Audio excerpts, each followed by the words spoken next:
ದೇವರಿಗೆ ಸ್ತೋತ್ರವಾಗಿರಲಿ. ಈ ದಿನದ ದೇವರ ವಾಗ್ದಾನವು ಸಮವೇಲನಿಗಾದ ದೇವದರ್ಶನ.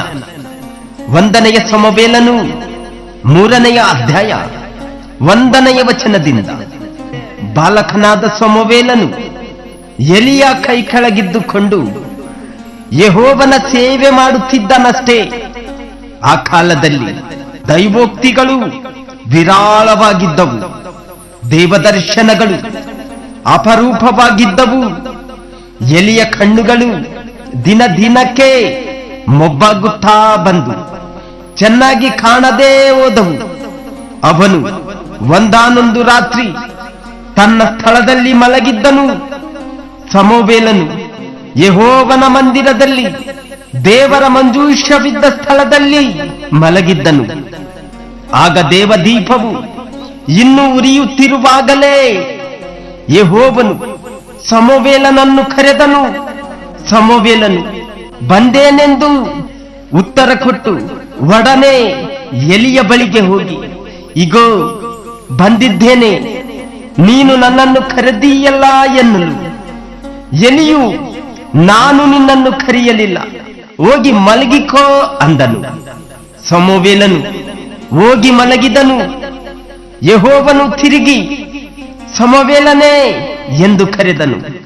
ಸಮವೇಲನು ಕೂಡಲೇ ಎದ್ದು ಎಲಿಯ ಬಳಿಗೆ ಹೋಗಿ, ಇಗೋ ಬಂದಿದ್ದೇನೆ, ನೀನು ನನ್ನನ್ನು ಕರೆದೀಯಲ್ಲ ಅನ್ನಲು. ಅವನು, ನನ್ನ ಮಗನೇ, ನಾನು ನಿನ್ನನ್ನು ಕರೆಯಲಿಲ್ಲ, ಹೋಗಿ ಮಲಗಿಕೋ ಎಂದನು. ಆವರೆಗೂ ಸಮವೇಲನಿಗೆ ಯೆಹೋವನ ಅನುಭವವಿರಲಿಲ್ಲ. ಅವನು ದೈವೋತ್ತರಗಳನ್ನು ಹೊಂದಿರಲಿಲ್ಲ. ಯೆಹೋವನು ಸಮವೇಲನನ್ನು 3ನೆಯ ಸಾರಿ ಕರೆದನು. ಅವನು ಥಟ್ಟನೆ ಎಲಿಯ ಹತ್ತಿರ ಹೋಗಿ, ಇಗೋ ಬಂದಿದ್ದೇನೆ, ನನ್ನನ್ನು ಕರೆದೀಯಲ್ಲ ಅನ್ನಲು. ಹುಡುಗನನ್ನು ಕರೆದವನು ಯೆಹೋವನೇ ಎಂದು ಎಲಿಯೂ ತಿಳಿದು ಅವನಿಗೆ, ಹೋಗಿ ಮಲಗಿಕೋ, ತಿರುಗಿ ಶಬ್ದವಾದರೆ ಯೆಹೋವನೇ ಅಪ್ಪಣೆಯಾಗಲಿ, ನಿನ್ನ ದಾಸನು ಕಾದಿದ್ದೇನೆ ಎಂದು ಹೇಳು ಅಂದನು.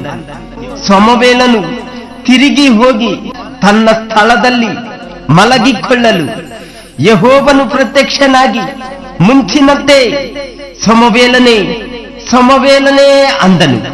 ಸಮವೇಲನು, ಅಪ್ಪಣೆಯಾಗಲಿ, ನಿನ್ನ ದಾಸನು ಕಾದಿದ್ದೇನೆ ಎಂದನು. ಯೆಹೋವನು ಸಮವೇಲನಿಗೆ, ನಾನು ಇಸ್ರಾಯೇಲರಲ್ಲಿ ಒಂದು ವಿಶೇಷ ಕಾರ್ಯವನ್ನು ನಡೆಸುವೆನು. ಅದರ ವಿಷಯ ಕೇಳುವವರು 2 ಕಿವಿಗಳು ಮೊರ್ರನ್ನುವವು. ಎಲಿಯ ಮನೆಯನ್ನು ಕುರಿತು ತಿಳಿಸಿದ್ದೆಲ್ಲವನ್ನೂ ಆ ದಿನದಲ್ಲಿ ತಪ್ಪದೇ ನೆರವೇರಿಸುವೆನು. ತನ್ನ ಮಕ್ಕಳು ದೇವದೋಷಕರೆಂದು ಅವನಿಗೆ ತಿಳಿದು ಬಂದರು, ಅವನು ಅವರನ್ನು ಗದರಿಸಲಿಲ್ಲ. ಈ ಪಾಪದ ನಿಮಿತ್ತವಾಗಿ ಅವನ ಮನೆಯನ್ನು ನಿತ್ಯ ದಂಡನೆಗೆ ಗುರಿ ಮಾಡಿದ್ದೇನೆ ಎಂದು ಅವನಿಗೆ ಮೊದಲೇ ತಿಳಿಸಿದೆನು. ಎಲಿಯ ಮನೆಯವರು ಅಪರಾಧಕ್ಕೆ ಯಜ್ಞ ನೈವೇದ್ಯಗಳಿಂದಲೂ ಎಂದಿಗೂ ಪ್ರಾಯಶ್ಚಿತ್ತವಾಗುವುದಿಲ್ಲವೆಂಬುದಾಗಿ ಆಣೆ ಇಟ್ಟಿದ್ದಾನೆ ಎಂದು ಹೇಳಿದನು. ಅನಂತರ ಸಮವೇಲನು ಮಲಗಿ ಒತ್ತಾರೆಯಲ್ಲೆದ್ದು ಯೆಹೋವನ ಮಂದಿರದ ಕದಗಳನ್ನು ತೆರೆದನು. ಅವನು ತಾನು ಕಂಡದ್ದನ್ನು ಏಲಿಗೆ ತಿಳಿಸುವುದಕ್ಕೆ ಭಯಪಟ್ಟನು. ಆದರೆ ಎಲಿಯು, ನನ್ನ ಮಗನೇ ಸಮವೇಲನೇ ಎಂದು ಕರೆಯಲು ಅವನು, ಇಗೋ ಇದ್ದೇನೆ ಅಂದನು. ಆಗ ಎಲಿಯು ಅವನಿಗೆ, ಯೆಹೋವನು ನಿನಗೆ ತಿಳಿಸಿದ್ದೇನು, ಆತನ ಮಾತುಗಳಲ್ಲಿ ಒಂದನ್ನಾದರೂ ಮುಚ್ಚಿಡಬೇಡ, ಮುಚ್ಚಿದರೆ ಆತನು ಬೇಕಾದ ಹಾಗೆ ನಿನ್ನನ್ನು ದಂಡಿಸಲಿ ಎಂದು ಹೇಳಲು, ಸಮವೇಲನು ಒಂದನ್ನು ಮುಚ್ಚದೆ ಎಲ್ಲವನ್ನು ತಿಳಿಸಿದನು. ಎಲಿಯು ಅದನ್ನು ಕೇಳಿ, ಆತನು ಯೆಹೋವನು ತನಗೆ ಸರಿ ಕಾಣುವುದನ್ನೇ ಮಾಡಲಿ ಅಂದನು. ಸಮವೇಲನು ದೊಡ್ಡನಾಗುತ್ತಾ ಬಂದನಷ್ಟೇ. ಯೆಹೋವನು ಅವನೊಡನೆ ಇದ್ದಾದ್ದರಿಂದ ಅವನ ಪ್ರವಾದನೆಗಳಲ್ಲಿ ಒಂದೂ ಬಿದ್ದು ಹೋಗಲಿಲ್ಲ. ಯೆಹೋವನು ಅವನನ್ನು ಪ್ರವಾದಿಯನ್ನಾಗಿ ನೇಮಿಸಿಕೊಂಡಿದ್ದು ಧನ್ ಊರಿನಿಂದ ರೇಷ್ಮದವರೆಗಿದ್ದ ಎಲ್ಲಾ ಇಸ್ರಾಯೇಲರಿಗೆ ಗೊತ್ತಾಯಿತು.